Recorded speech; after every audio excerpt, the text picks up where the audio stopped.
ہدایت کیا ہے؟ ہیا ارات الطریق، ایک تو ہے راستہ دکھلانا، جس کو راہ نمائی کہتے ہیں، نمودن سے دکھانا۔ کسی نے پوچھا کہ میں نے فلاں جگہ پہ جانا ہے، تو ہم نے کہا یہاں سے سیدھے باہر نکل جانا، دائیں بائیں آگے بائی پاس آئے گا، تو آپ یوں ادھر ہو جانا۔ یہ ہے ارات الطریق، راستہ دکھلا دینا، راستہ بتلا دینا۔ اس میں بھٹکنے کے امکان موجود ہے، تھوڑی سی غلطی لگ گئی تو آپ اور سمت بھی نکل سکتے ہیں۔ پھر اگر راستے کے اندر جگہ جگہ دشمن بھی کھڑا ہو تو پھر تو امکان اور زیادہ بڑھ جاتے ہیں۔ تو یہ ارات الطریق کا مفہوم ہے۔ اور ہدایت کا دوسرا مفہوم ایصال الی المطلوب، منزل تک دستے کرم سے پکڑ کے پہنچا دینا۔ تو یہاں دوسرا معنی ہے، اس لیے علماء نے اس کا معنی کیا مجھے سیدھی راہ پہ چلا۔ مطلب کیا کہ سیدھی راہ تو میں دیکھ چکا ہوں، لیکن قدم قدم پہ شیطان اور نفس موجود ہیں جو میری راہ بھٹکا دیں گے۔ مالک تو دستے کرم بڑھا اور مجھے منزل پہ پہنچا دے۔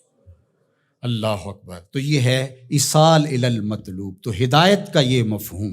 اور یہاں ہدایت سے مراد وہ ہدایت جو پیغمبروں کے ذریعے سے، کتب کے ذریعے سے اللہ تعالیٰ نے حضرت انسان کو دی۔ ایک فطری ہدایت ہے، جبلی ہدایت، اور وہ اللہ تعالیٰ نے انسان کیا جانوروں کو بھی دی ہے۔ وہ بطخ کا بچہ بھی جب انڈے سے نکلتا ہے تو وہ کسی سے تیرنا سیکھتا نہیں ہے، وہ خود چھلانگ لگا دیتا ہے اور تیرنے لگ جاتا ہے۔ یہ جبلی اور فطری ہدایت اللہ نے اس کو القاء رکھی ہے۔ بچہ پیدا ہوتا ہے تو اس کی زبان ہوتی ہے، بولنا نہیں جانتا، وہ آ کے سیکھتا ہے۔ ہاتھ ہوتے ہیں، پکڑنا نہیں جانتا، آ کے سیکھتا ہے۔ قدم ہوتے ہیں، چل نہیں پاتا۔ سنتا ہے، سمجھ نہیں پاتا۔ دیکھتا ہے، پہچان نہیں پاتا۔ یہ ساری چیزیں تدریج سے سیکھتا ہے۔ لیکن بچے نے ماں کی چھاتی سے دودھ کیسے لینا ہے تو یہ اس کو جبلتاً بتایا جاتا ہے، چونکہ اس کی پہلی ضرورت ہے، باقی چیزیں وہ آ کے سیکھتا ہے۔ اسی طرح خیر اور شر، یہ بھی اللہ تعالیٰ نے القاء کیا انسان کو۔ پیغمبروں نے آ کے راستے اجالے، لیکن اچھائی کیا ہے، برائی کیا ہے، یہ انسان کو پتہ ہے۔ کسی کو تھپڑ مارنا بری بات ہے، یہ کہیں سے اس نے نہ بھی پڑھا ہو، کسی نے استاد نے نہ بھی بتایا ہو، یہ اس کا ضمیر بتاتا ہے کہ یہ غلط ہے۔ تو خیر اور شر یہ اندر تمہارا بتاتا ہے، یہ فطری اور جبلی ہدایت ہے۔ فَأَلْهَمَهَا فُجُورَهَا وَتَقْوَاهَا۔ اللہ اِنَّا هَدَيْنَاهُ السَّبِيلَ إِمَّا شَاكِرًا وَإِمَّا كَفُورًا۔ یہ فطری جبلی ہدایت ہے، لیکن انسان کے لیے وہ کافی نہیں ہے۔ اس لیے اللہ کی بارگاہ میں عرض گزار ہوا، اہدنا الصراط المستقیم۔ اللہ مجھے جبلی ہدایت تو عطا کر دی، اور تو نے مجھے ایمان کا نور بھی دیا، تبھی تو نماز کے لیے یہاں آ کے کھڑا ہوں نا۔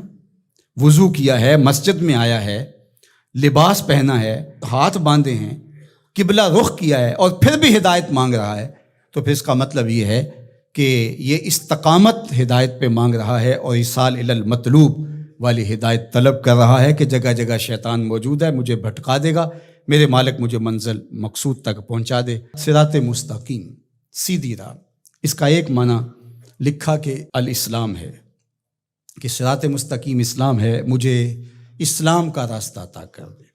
دوسرا معنی اس کا بیان فرمایا کہ انہ کتاب اللہ تعالی، اس سے مراد کتاب الہی یا قرآن مجید ہے، چونکہ قرآن سے سیدھا کوئی راستہ ہو نہیں سکتا۔ ان ھذا القرآن یہدی للتی ہی اقوم، یہ وہ راستہ دکھاتا ہے جو بالکل سیدھا ہے۔ قرب قیامت کے فتنوں کا ذکر جب ہوا تو حضرت علی نے حضور سے پوچھا کہ حضور پہ بچنے کی صورت کیا ہے، تو برجستہ کہا اللہ کی کتاب قرآن مجید۔ تیسرا معنی انہ الطریق الہادی الی دین اللہ تعالی، یہ اللہ کے دین کی طرف جو راستہ ہے، وہ راستہ اللہ کے حضور اتنی تمہید کے بعد مانگا گیا تاکہ میں خیر کی راہوں پہ رہوں اور میری مدد نصرت مالک تیرے کرم پہ رہے۔ یہ حضرت عبداللہ ابن عباس رضی اللہ تعالیٰ عنہ کا قول ہے، اور فرماتے ہیں کہ یہ وہ راستہ لا عوج فیہ ہے، جس میں کوئی ٹیڑھا پن نہیں ہے، مستقیم بالکل، اور یہ اعتدال کا راستہ ہے، نہ افراط کا راستہ نہ تفریط کا راستہ، یہ بالکل معتدل راستہ ہے۔ اور پھر چوتھا قول جو حضرت حسن بصری اور ابو العالیہ رضی اللہ تعالیٰ عنہ کا ہے، وہ فرماتے ہیں صراط مستقیم سے مراد ہوا رسول اللہ صلی اللہ علیہ وآلہ وسلم۔ کہا کہ نمازی نماز میں کھڑے ہو کے ہاتھ باندھ کر کے کہتا ہے مالک مجھے محبوب کی دہلیز نصیب کر دے، مجھے محبوب کی چوکھٹ نصیب کر دے، کیونکہ اگر یہ در نصیب ہو گیا تو خدا کا گھر نصیب ہو گیا۔ بخدا خدا کا یہی ہے در، نہیں اور کوئی مفر مکر، جو وہاں ہو یہیں آ کے ہو، جو یہاں نہیں وہ وہاں نہیں۔